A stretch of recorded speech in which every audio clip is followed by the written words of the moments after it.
ఓం నమో వెంకటేశాయ. జ్యోతిషరత్నాకరం ఛానల్కి స్వాగతం. ఈ వీడియోలో 2025 సంవత్సరం అంటే ఈ సంవత్సరం శని వక్రించి కొన్ని రోజులు సంచారం చేస్తారు కాబట్టి వక్ర శని యొక్క ఫలితాలు ఎలా ఉంటాయి ఈ సంవత్సరము, ప్రతి రాశి లేదా లగ్నం వారికి మనం ఈ వక్ర శని ఫలితాలని ఎలా అర్థం చేసుకోవాలి, ఏ రాశుల వారికి ఇది ఒక విధమైనటువంటి టర్నింగ్ పాయింట్ లేదా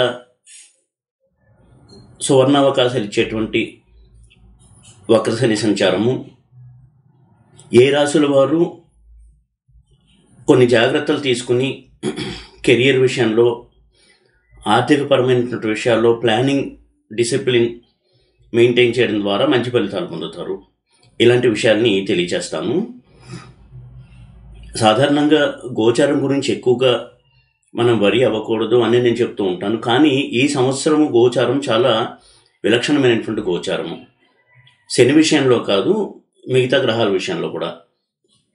ఎందుకంటే శని జూలై 13 నుంచి నవంబర్ 28, 2025 సంవత్సరం వరకు వక్రగతిలో ఉంటాడు. అదే సమయంలో గురువు యొక్క అతిచారము, అలాగే చంద్రగ్రహణం, సూర్యగ్రహణం రావడం, ఇలాంటి కొన్ని మేజర్ ఈవెంట్స్ జరుగుతున్న నేపథ్యంలో శని యొక్క వక్ర సంచారానికి కొంత ప్రత్యేకత అనేది మనం ఆపాదించాల్సి ఉంటుంది. ఈ నేపథ్యంలో శని యొక్క వక్రగతి వలన ఎటువంటి ఫలితాలు ఉంటాయి అనేది ఈ కోణాల్లో మనం స్టడీ చేద్దాము, కొన్ని విషయాలు డిస్కస్ చేద్దామనే ఉద్దేశంతో వీడియో చేస్తున్నాను. శని మీనరాశిలో వక్రిస్తూ సంచారం చేస్తున్నాడు జూలై 13 నుంచి నవంబర్ 28 వరకు. మీనము అనేది కాలపురుష చక్రంలో 12వ స్థానం. అది డిసిప్లిన్కి, సాక్రిఫైస్కి, చారిటీకి సంబంధించినటువంటి స్థానం. అలాగే జ్ఞానానికి, ఆధ్యాత్మిక చింతనకి సంబంధించినటువంటి స్థానము మీనము. ఇటువంటి మీనంలో కర్మకారకుడైనటువంటి శని వక్రించి సంచారం చేయడం అనేది ఇన్ జనరల్గా తెలియజేసేటువంటి మెసేజ్ ఏంటి అంటే, కొంతవరకు హార్డ్ వర్క్, డిసిప్లిన్ అనేది మెయింటైన్ చేయాలి లైఫ్లో. ఎవరైతే వీటికి ఎక్కువ ప్రాధాన్యత ఇస్తారో వారు చేసేటువంటి వృత్తి వ్యాపారాల్లో సిన్సియారిటీ, హానెస్టీని నమ్ముకుని, హార్డ్ వర్క్ని నమ్ముకుని ముందుకెళ్తారో వారికి వక్రించిన శని ఎంకరేజింగ్ ఫలితాలు ఇస్తాడు. ఏ రాశివారు అనేది పక్కన పెడితే ఇన్ జనరల్ ఎప్పుడు శని మీనరాశిలో, జలతత్వ రాశి అయినటువంటి మీనరాశిలో, గురువు ఇల్లు అయినటువంటి మీనరాశిలో సంచారం చేస్తూ ఉంటాడో, మనం చేసేటువంటి కర్మల్లో సిన్సియారిటీ, హానెస్టీ ఎప్పుడైతే ఉంటాయో, అంటే ఇంతవరకు అలా కర్మ చేస్తూ ఎవరైతే వచ్చారో వక్రం స్టార్ట్ అవ్వక ముందు వరకు, వారికి వక్రించిన శని తప్పకుండా వాటికి సంబంధించినటువంటి ఫలితాలని ఇస్తాడు. వక్రించిన శని అంటే అర్థము ఇంతకుముందు చేసినటువంటి ప్రయత్నాలకి ఇప్పుడు ఫలితాలను ఇస్తాడు అనేది ప్రధాన అర్థంగా తీసుకోవాలి. ఈ విధంగా ఏ రాశి వారైనా సరే కష్టపడి పనిచేయడము, నిజాయితీతో పనిచేయడము, అలాగే కొంత చారిటీ అనేది దాని మీద దృష్టి పెట్టడము, చుట్టుపక్కల ఉన్న వాళ్ళకి సహాయపడము, ఇలాంటివి చేస్తూ ఉంటే వక్రించిన శని మంచి ఫలితాలు ఇస్తాడు. ఇక ఈసారి కుజుడు కన్యలో కూడా సంచారం చేస్తూ ఉన్నాడు కొన్ని రోజుల పాటు. జూలై 28 నుంచి సెప్టెంబర్ 13 వరకు కుజుడు కన్యలో సంచారం చేస్తూ ఉంటాడు. కుజుడు కన్యలోకి వచ్చినప్పుడు శనికి ఆపోజిట్ హౌస్లోకి వస్తాడు. ఎందుకంటే శని మీనంలో ఉన్నాడు, కుజుడు కన్యలో ఉన్నాడు. దీనివల్ల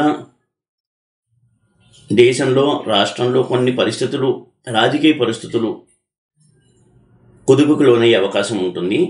అయితే వ్యక్తిగత జాతకాలను అన్వయించుకుంటే కూడా ఈ సమయంలో కొంతవరకు జాగ్రత్తలు అనేవి పాటించాలి కొన్ని విషయాల్లో. ఎందుకంటే ఎప్పుడు శనికుజులు కలిసినా, శనికుజులు పరస్పరం చూసుకుంటున్నా గోచారంలో కూడా ఏ రాశిలో, ఏ స్థానాల్లో ఈ కలయిక లేదా పరస్పర వీక్షణ ఉందో వాటికి సంబంధించినటువంటి అంశాల పట్ల కొంత జాగ్రత్త వహించాలి. అదేవిధంగా చంద్రగ్రహణం ఏర్పడుతోంది సెప్టెంబర్ 7వ తారీఖున, సూర్యగ్రహణం సెప్టెంబర్ 21వ తారీఖున. చంద్రగ్రహణం అనేది భారతదేశంలో కనిపిస్తోంది, సూర్యగ్రహణం భారతదేశంలో కనిపించకుండా వేరే దేశాల్లో కనిపిస్తోంది. చంద్రగ్రహణము కుంభరాశిలో ఏర్పడుతోంది, సూర్యగ్రహణము కన్యారాశిలో ఏర్పడుతోంది. కాబట్టి ఈ 2 గ్రహణాలు కూడా కొంతవరకు ప్రభావాన్ని చూపిస్తాయి. వక్రించిన శని సమయంలోనే జరుగుతోంది కాబట్టి ఇక్కడ కుజుడు యొక్క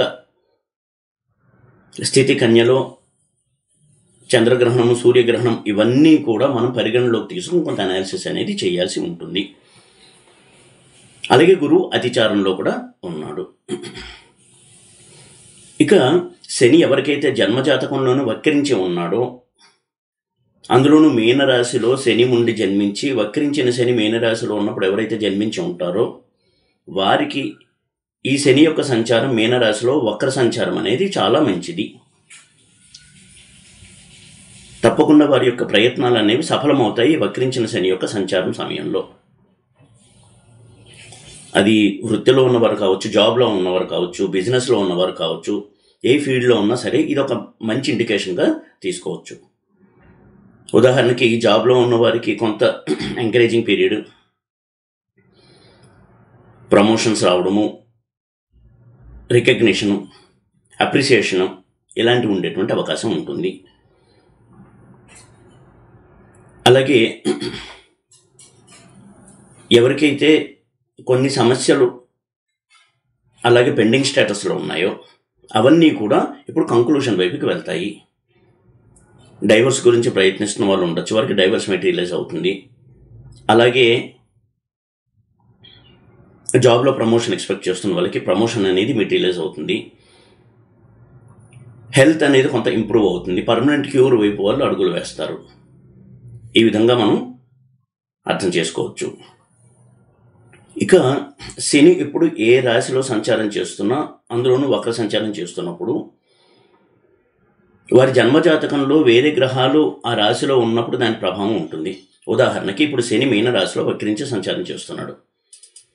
జన్మజాతకంలో అంటే వారి యొక్క బర్త్ చార్ట్లో వారు పుట్టినప్పుడు గురువు కనుక మీనంలో ఉన్నట్టయితే ఈ సంచారానికి కొంత ప్రభావం ఉంటుంది. శని ఇప్పుడు వక్రించి ఉన్నాడు కాబట్టి అటువంటి వారికి హైయర్ ఎడ్యుకేషన్ గురించి చేసే ప్రయత్నాలు సఫలమవుతాయి. అలాగే వారు ఎక్కువగా తీర్థయాత్రలు, క్షేత్రయాత్రలు, క్షేత్ర సందర్శనం ఇవి కనుక చేస్తూ ఉన్నట్టయితే వారి జీవితంలో ఇంకా అనుకూల వాతావరణం అనేది ఇంప్రూవ్ అవుతుంది. తరచూ ఇప్పుడు వీలైనా కొంత టైం తీసుకుని క్షేత్ర సందర్శనం చేయడము, తీర్థయాత్రలు చేయడము, పెద్దల్ని గురువుల్ని సందర్శించడము వంటివి చేస్తూ ఉండడం అనేది మంచిది. వక్రశని సమయంలో గురువు మీనరాశిలో ఎవరికైతే జన్మజాతకంలో ఉంటాడో, అలాగే పిల్లల గురించి ఎదురు చూస్తున్న వాళ్ళ సంతానం గురించి వారికి కూడా ఇది ఎంకరేజింగ్ పీరియడ్గా చూడొచ్చు. దశాభుక్తి కూడా సపోర్ట్ చేసినట్టయితే తప్పకుండా వారికి ఆ గుడ్ న్యూస్ అనేది వినిపిస్తుంది. ఇక జన్మజాతకంలో రాహు కనుక మీనంలో ఉన్నట్టయితే, శని మీనంలో వక్రించి సంచారం చేస్తున్నప్పుడు కొంతవరకు ఆర్థికపరమైన విషయాల్లో, వ్యాపారపరమైన విషయాల్లో జాగ్రత్తలు తీసుకోవాలి. ఎవరైతే జాబ్లో ఉన్నారో వారు ఆఫీస్ పాలిటిక్స్కి గురి కాకుండా అందరితో మంచి రిలేషన్స్ మెయింటైన్ చేయడం అనేది మంచిది. అడిక్షన్స్కి దూరంగా ఉండాలి. హెల్దీ లైఫ్ స్టైల్ మెయింటైన్ చేయాలి. దురలవాట్లు, వ్యసనాలు వీటికి దూరంగా ఉండడం అనేది చాలా చాలా మంచిది. అలాగే బిజినెస్లో కూడా తనని మోసం చేయాలి అనుకునేటువంటి వారు చుట్టూ ఉంటారు కాబట్టి వారు వెలుగులోకి వచ్చి వీరు జాగ్రత్త పడడానికి కూడా శని అవకాశం ఇస్తాడు. ఇక జన్మజాతకంలో కేతువు కనుక మీనంలో ఉన్నప్పుడు ఈ శని కనుక వక్ర సంచారం చేస్తున్నట్టయితే వీరు కూడా కొంతవరకు ఆధ్యాత్మిక సాధనలు చేయడం అనేది మంచిది. సడన్గా పదవి పోవడము, లేదా జాబ్లో ఒక పెద్ద సమస్య వచ్చి సస్పెండ్ కావడము, లేదా ప్రమోషన్ ఆగిపోవడము, ఇటువంటి కొంత నిరుత్సాహకరమైనటువంటి వాతావరణం ఉండే అవకాశం ఉంది. కాబట్టి కొంతవరకు దైవ సందర్శనం చేస్తూ, తీర్థయాత్రలు చేస్తూ ఈ డివైన్ ఆరాన్ని కనుక పెంచుకోగలిగితే వారికి ఈ వక్రించిన శని వీలైనంత వరకు నష్ట తీవ్రతను తగ్గిస్తాడు. ఈ కోణంలో కూడా మనం శని యొక్క సంచారాన్ని చూడాలి. అలాగే ఎవరికైతే జన్మజాతకంలో రవి మీనంలో ఉంటాడో వారికి శని వక్రించినప్పుడు ఉద్యోగంలో వారికి ఈగో వల్ల ప్రాబ్లమ్స్ తెచ్చుకుంటారు. మొండితనము, ఈగో, వీటి వల్ల అధికారులతో సమస్యలు, ఒక్కొక్కసారి శిక్షణ అనుభవించాల్సి రావడం, సస్పెండ్ కావడము, కొన్ని సందర్భాల్లో జైలుకి వెళ్ళడము, అపనిందని మూటకట్టుకోవడము, ఇలాంటివి వచ్చే అవకాశం ఉంటుంది. కాబట్టి కొంత జాగ్రత్త వహించాలి. అయితే జన్మజాతకంలో నడుస్తున్న దశాభుక్తి కూడా ఇటువంటి వాటిని సపోర్ట్ చేసినప్పుడు ఇవి మనం ప్రిడిక్ట్ చేయాలి. జన్మజాతకంలో కూడా కొంత దశాభుక్తి అనుకూలంగా లేనప్పుడు శని వక్రస్థితి కూడా ఇలా ఉన్నట్టయితే కొంత జాగ్రత్త వహించడం మంచిది. నీతి నిజాయితీలకు కట్టుబడి జాబ్లో ఉండడం అనేది వారికి ఒక రెమెడీగా పనిచేస్తుంది.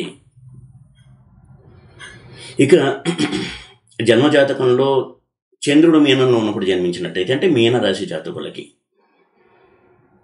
కొంతవరకు మానసిక ఒత్తిడి, ఆందోళన అనేవి ఎక్కువ ఉంటాయి. కాబట్టి ప్రతి విషయాన్ని గురించి ఎక్కువగా ఆలోచించకుండా ఉండడము, వీలైనంత వరకు యోగా, మెడిటేషన్ చేయడము, దైవ సందర్శనం చేస్తూ ఉండడం, ఇవి చేస్తూ ఉండడం వల్ల వక్రించిన శని ఇచ్చేటువంటి ఆ ఒత్తిడి, మానసిక ఒత్తిడి, యాంగ్జైటీ, వీటి నుంచి కొంతవరకు రిలీఫ్ దొరుకుతుంది. కుజుడు ఎవరికైతే జన్మజాతకంలో మీనంలో ఉన్నాడో వారికి వక్ర సంచారం వల్ల, శని యొక్క వక్ర సంచారం వలన కొంతవరకు తగాదాలు, కొట్లాట్లు తన చుట్టుపక్కల ఉన్న వారితో, ఆఫీసులో, అలాగే తన బంధువులతో కావచ్చు, కుటుంబ సభ్యులతో, ఇవన్నీ వచ్చే అవకాశం ఉంది. కాబట్టి కొంత జాగ్రత్త వహించడం అనేది మంచిది.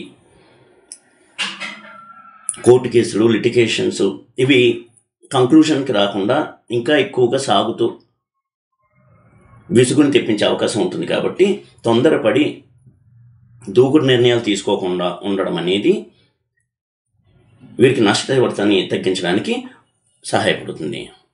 అలాగే ఎవరికైతే బుధుడు మీనంలో ఉండి శని ఇప్పుడు వక్ర సంచారం చేస్తున్నాడో మీన రాశిలో, వారికి వ్యాపార విషయాల్లో కొంత ప్రతికూల పరిస్థితులు ఉంటాయి. కాబట్టి ఆర్థికపరమైన విషయాలు, అలాగే వ్యాపారపరమైన నిర్ణయాలు తీసుకునేటప్పుడు కొంత ఆలోచించి పెద్దవాళ్ళ సలహా తీసుకుని ఆ నిర్ణయాలు తీసుకోవడం అనేది మంచిది.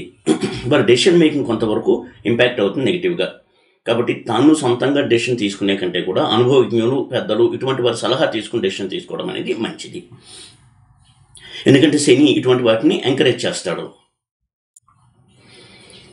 అలాగే ఏదైనా కాంట్రాక్ట్ సైన్ చేసే విషయంలో, అగ్రిమెంట్ సైన్ చేసే విషయంలో కొంత మొత్తం ఆ కాంట్రాక్ట్ని, అగ్రిమెంట్ని చదివి ఆలోచించి దాని యొక్క పర్యవసానాలు ఎలా ఉండొచ్చు అనేది కూలంకషంగా చర్చించుకుని పెద్దవాళ్ళతో, అనుభవజ్ఞులతో అప్పుడు ఆ కాంట్రాక్ట్లోకి, అగ్రిమెంట్లోకి వెళ్ళడం అనేది మంచిది.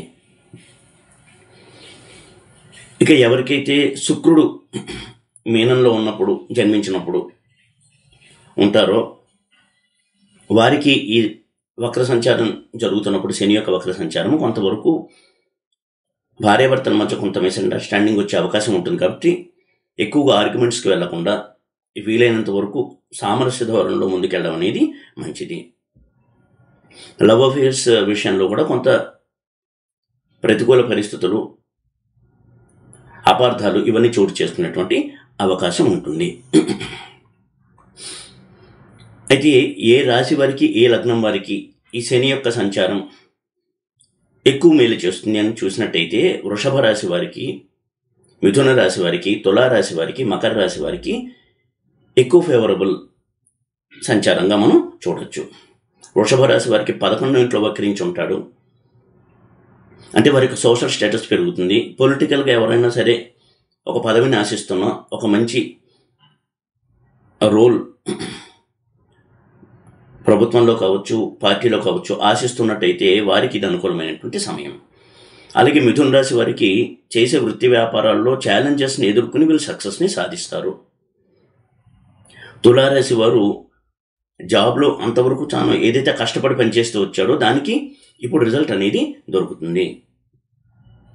మకర రాశి వారికి బిజినెస్ ఎక్స్పాన్షన్కి, ఇంకా మేలైనటువంటి ఆలోచనలతో బిజినెస్ వృద్ధి చేయడానికి ఈ వక్ర శని సంచారం చాలా హెల్ప్ చేస్తుంది. ఈ రాశుల వారికి, ఈ లగ్నాల వారికి కూడా ఇది మంచి సంచారం. అయితే ఎవరికైతే శని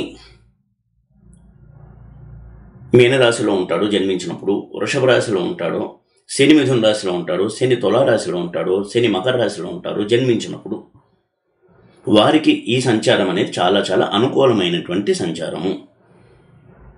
ఈ కోణంలో కూడా మనం శని యొక్క వక్ర సంచారాన్ని ఎప్పుడు చూస్తూ ఉండాలి.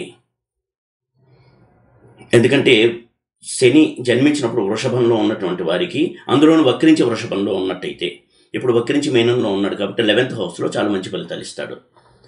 అలాగే శని మిథునంలో ఉండి లేదా వక్రించి మిథునంలో ఉన్నప్పుడు ఈ 10th హౌస్ సంచారం, అంటే మిథునం నుంచి 10th హౌస్ అయిన మీనంలో సంచారం చేస్తున్నాడు కాబట్టి చాలా మంచి పీరియడ్ కెరీర్ వైజ్. అలాగే తులా రాశిలో శని ఉండి వక్రించి శని ఉన్నటువంటి వారికి కూడా ఈ సంచారం మంచిది. మకరంలో శని ఉండి, అందులోనూ వక్రించిన శని మకరంలో ఉండి ఇప్పుడు శని వక్రిస్తూ ఉన్నాడు కాబట్టి మీనంలో చాలా మంచి పీరియడ్గా తీసుకోవచ్చు. ఇక 12 రాసులు 12 లగ్నాల వారికి ఈ శని యొక్క సంచారం ఎలా ఉంటుంది అనేది కనుక క్లుప్తంగా చూసినట్టయితే, మేషరాశి మేషలగ్న జాతకులకి 12వ ఇంటి శని సంచారం కాబట్టి విదేశీ వ్యాపారాలకి, వీసా ప్రయత్నం చేసేవారికి ఇది అనుకూలమైన సమయం, కానీ తగు జాగ్రత్తలు వహించాలి. ఉదాహరణకి వీసా అప్లికేషన్లో డీటెయిల్స్ ఇచ్చేప్పుడు కేర్ఫుల్గా ఉండడము, పొరపాట్లు చేయకుండా ఉండడము, ఇలాంటి జాగ్రత్తలు కొంత పాటించవలసి ఉంటుంది. ఇంపోర్ట్ ఎక్స్పోర్ట్ బిజినెస్కి ఇది మంచి సమయము. ఇక వృషభ రాశి వృషభ లగ్న జాతకులకి బిజినెస్ గ్రోత్కి, సోషల్ స్టేటస్ పెరగడానికి అనుకూలమైనటువంటి సమయం. ధనవృద్ధి, వ్యాపార వృద్ధికి అనుకూలం. మిథున రాశి మిథున లగ్న జాతకులకి కెరియర్ గ్రోత్కి, నేమ్ అండ్ ఫేమ్ రావడానికి, తాను చేసిన కృషికి గుర్తింపు, ప్రశంసలు రావడానికి అనుకూలమైన సమయం. కర్కాటక రాశి కర్కాటక లగ్న జాతకులకి చేసే పనిలో సిన్సియారిటీని చూపిస్తూ నిజాయితీగా కనుక పనిచేస్తూ ఉన్నట్టయితే వక్రశని మంచి ఫలితాలు ఇస్తాడు. ఒళ్ళు దాచుకోకుండా పనిచేయడము, 100% హార్డ్ వర్క్ని పెట్టడము అనేది వీరికి రెమెడీగా పనిచేస్తుంది. సింహరాశి సింహలగ్న జాతకులకి ఎక్కువ హార్డ్ వర్క్ చేయాల్సినటువంటి సమయం ఇది. అయితే ఆకస్మికంగా ధనలాభానికి అవకాశం ఉండేటువంటి సమయం. ఇన్సూరెన్స్ రూపంలో కావచ్చు, ఇన్హెరిటెన్స్ అంటే వారసత్వాస్తి కలిసి రావడం, ఇలాంటి వాటికి అనుకూలమైనటువంటి సమయంగా తీసుకోవచ్చు. ఇక కన్యారాశి కన్యాలగ్న జాతకులకి వివాహ సంబంధమైనటువంటి విషయాల్లో కొంత సామరస్య ధోరణిలో వెళ్ళడం అనేది మంచిది. ఘర్షణలకు వెళ్లకుండా ఉండడము, ఎదుటి వ్యక్తిని అర్థం చేసుకోవడము, శాంతం విని అప్పుడు మాట్లాడడము, ఇలాంటివి చేయడం వల్ల వీలైనంత వరకు గృహ వాతావరణము ఎక్కువ డిస్టర్బెన్సెస్ లేకుండా ఉంటుంది. ఇక తులారాశి తులాలగ్న జాతకులకి చాలా మంచి ట్రాన్సిట్ ఇది. ఇందాకే మనం చెప్పుకున్నట్టుగా అన్ని రకాలుగా ప్రోత్సాహకరంగా ఉండేటువంటి ట్రాన్సిట్. ఇక వృశ్చిక రాశి వృశ్చిక లగ్న జాతకులకి సంతానం విషయంలో శుభవార్తలు వింటారు. అలాగే వారి యొక్క అభివృద్ధి అనేది వీరికి తృప్తిని కలిగిస్తుంది. హైయర్ ఎడ్యుకేషన్కి మంచిది. ఫారిన్ ల్యాండ్లో హైయర్ ఎడ్యుకేషన్ చేయాలనుకున్న వాళ్ళకు కూడా ఇది మంచి ట్రాన్సిట్.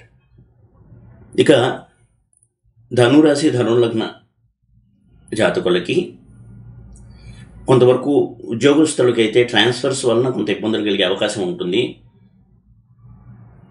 తాను చేసే వృత్తి వ్యాపారాల్లో శ్రమ ఎక్కువ చేయాల్సి ఉంటుంది. కానీ శని వక్రించిన సమయంలో వారు ఏదైతే హార్డ్ వర్క్ చేస్తారో తప్పకుండా ఆ తర్వాత కాలంలో దానికి వారు ఆ ప్రయోజనాల్ని పొందుతారు. మకర రాశి మకర లగ్న జాతకులకి ఇది అన్ని విధాలుగా అనుకూలమైనటువంటి సమయం.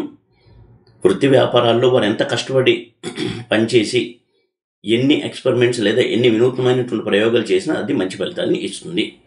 ఇక కుంభరాశి కుంభలగ్న జాతకులకి ఆర్థికపరమైన విషయాల్లో జాగ్రత్తగా ఉండాలి. అలాగే కుటుంబ సభ్యుల విషయంలో వారితో మాట్లాడేటప్పుడు ఫ్యామిలీ మ్యాటర్స్ విషయంలో ఆచితూచి మాట్లాడటము, ఘర్షణలకు వెళ్లకుండా ఉండడము, ఆర్గ్యుమెంట్స్కి వెళ్లకుండా ఉండడం అనేది మంచిది.